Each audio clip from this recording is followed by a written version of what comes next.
Bismillahirrahmanirrahim. President Karim, heads of state and government and international organizations, excellencies, ladies and gentlemen. Our context is one of constant change that is multidimensional and threatens stability, but also there are changes that enhance stability and cooperation. I would like to briefly differentiate between creative change that enables us to cooperate and destructive change that is a threat to our way of life, to our values, and to our ability to cooperate. As part of the creative change, one of the greatest transformations in human history is the emergence of the Euro-Asian continental economy, and the Shanghai Cooperation Organization represents this future, which would be irreversible. Around this table are sitting leaders who are shaping the 21st century, and their impact, your impact, will affect every citizen of the world. In this, the second point of the creative change is the spirit of Shanghai.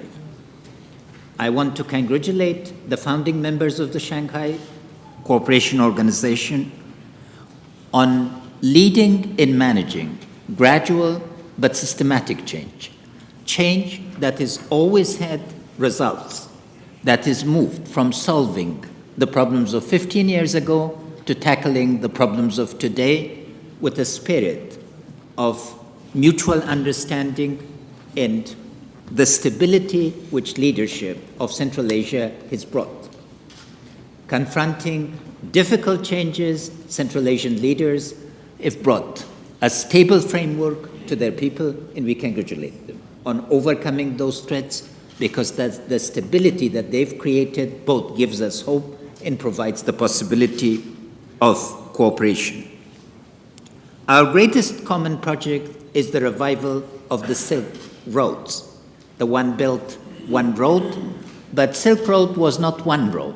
It was many roads subsumed under a single name, and we, in Afghanistan particularly, look upon ourselves as the place, the roundabout that connected Central and South Asia and Middle East. So we welcome every step that is being taken for the realization of the Silk Roads. Second part of change is destructive change. I would argue that we are confronting the fifth wave of political violence.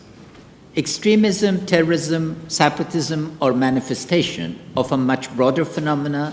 The previous four waves started with anarchism and have come. And we need to understand this destructive wave that threatens everything about stable relationships, about values of cooperation, about dialogue between cultures and civilizations, and calls it into question. If we do not grasp it in its entire complexity, our solutions will be partial and subject to lack of success or partial success. Equally, it's important to understand the scale, scope, and intensity of this fifth wave. The wave is not going to, unfortunately, leave any of us alone. Related to this wave is its embedding in deep criminal economy. The narcotics economy is one component of this, but there's a deep criminal economy that threatens our common peace and stability. With this background, let me focus on Afghanistan first to thank you all for your attention and for your valuable comments. Afghanistan has two sides. One is the potential, the other is the threat.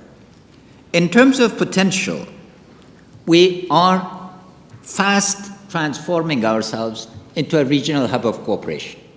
I would like to thank Turkmenistan, Uzbekistan, Tajikistan, China, India, and Iran for being such wonderful partners in the process of transformation that we have taken. Since WUFA, regional cooperation is moved forward, and the intensification of this regional cooperation has renewed hope among our people and confidence in our future.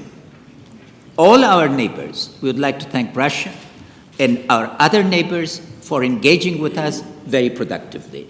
All people and organizations around this table are our partners in prosperity and stability. But the threat, first, what we need is a correct definition of the problem. The war in Afghanistan is not a civil war. Forces of terrorism that have converged on our countries need to be defined correctly. There is no political framework in history that makes a nationally elected government deal with destructive individuals and organizations whose agenda is overturning of regional and global cooperation. Secondly, these organizations have support or tolerance. The responsibility of all states to fulfill their obligation in not differentiating between good and bad terrorism is essential. States that differentiate between good and bad terrorism will pay the price and will suffer. So it is important, I think, that instead of engaging in an environment of destructive debate, that we agree on a common framework.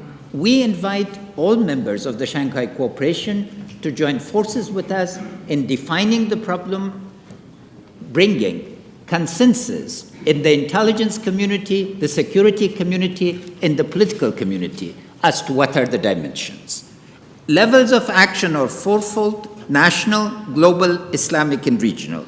And at the regional level, what is extremely important is to agree on common mechanisms of cooperation, common mechanisms of verification, and tackling of actors that support this. In conclusion, let me express our deep thanks to the people of Uzbekistan, to the people of Tashkent, and to you, President Karimov, for being such a marvelous host and for the excellent arrangements and chairmanship.